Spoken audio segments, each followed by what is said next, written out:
I Kina har kirurger blivit bödlar. 2 nyligen genomförda studier ger nya bevis för det kinesiska kommunistpartiets illegala organhandel. I studierna identifierades kinesiska medicinska dokument som visade att läkare tagit organ från människor för transplantation utan att först ha genomfört ett test för att fastställa hjärndöd, vilket är ett internationellt standardförfarande. Den internationella människorättsadvokaten David Matas har skrivit och forskat om tvångstransplantationer och organskörd i Kina sedan 2006. Two studies, first of all, they provide another evidentiary trail which confirms what we already found, that people are being killed through organ extraction and not because the organs aren't being extracted because they're brain dead. Den senaste studien visar att en betydande andel av de organ som används för transplantationer i Kina fortfarande erhölls illegalt utanför det officiella registreringssystemet även efter 2015. Det var det år kinesiska tjänstemän hävdade att de hade slutat att använda organ från fångar. Ämnet transplantationsövergrepp i Kina verkar inte vara välkänt, inte ens i den medicinska världen.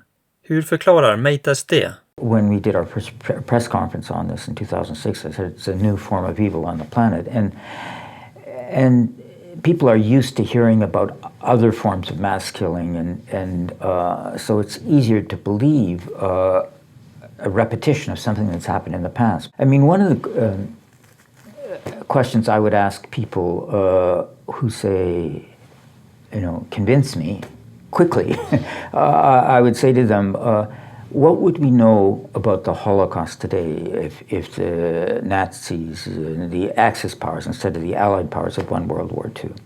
Probably very little.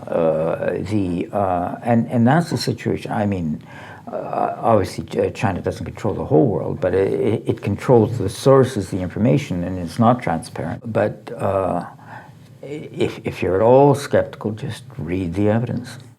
Ett av Matas budskap från årtionden av arbete för mänskliga rättigheter har varit att det är på egen risk som vi ignorerar kränkningarna av mänskliga rättigheter, inklusive det som sker långt bort.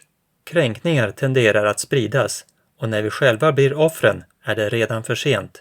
Han säger att tvångstransplantation och organskörd i Kina är ett exempel på detta, eftersom det inriktas mot olika grupper, inklusive den andliga gruppen Falun Gong och även uigurerna, och eftersom omfattningen bara ökat. There's been, since the early 2000s, in the massive sourcing of organs from Falun Gong, a depletion of the Falun Gong population in detention, because the numbers of Falun Gong detained over the years wasn't replenishing the number of people who were being killed through organ extraction. The organs of Uyghurs in Xinjiang isn't just supplying the transplant population in Xinjiang, it's supplying the transplant population throughout China and of course throughout the world, because there's a lot of transplant tourists. And so that's a very specific example of a spreading human rights violation.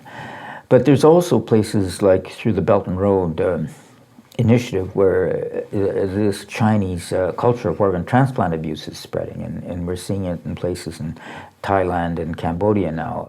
I mars förbjöd det brittiska parlamentet organturism. Ett ändringsförslag till den nya hälso- och sjukvårdslagen kriminaliserar alla brittiska invånare som reser utomlands för att köpa ett organ, även till Kina. Matas säger att detta inte är tillräckligt. Han säger att Storbritannien måste inrätta ett obligatoriskt rapporteringssystem för att lagen ska bli effektiv. Annars får vi aldrig veta hur många brittiska medborgare som åker till Kina för att göra organtransplantationer. The problem of actually getting the data. I mean, it's very nice to say we're going to prosecute people who are involved in transplant abuse abroad, but how do you know? There's no controls. If you're a UK person and you want to leave the UK, you don't have to report to anybody about where you're going or why you're going. And when you come back, if you're a UK citizen, they just let you in. So how are they going to even know that you went to China for a transplant unless they set up a system of reporting? Han säger att det inte bara är organturister som är medskyldiga i detta brott mot mänskligheten. There's a lot of Western countries where there's transplanteurs going into China, where there's cooperation between Chinese transplant institutions and Western transplant institutions, where there's training of Chinese transplant professionals in the West, where there's exportation of pharmaceuticals, anti-rejection drugs from the West into China.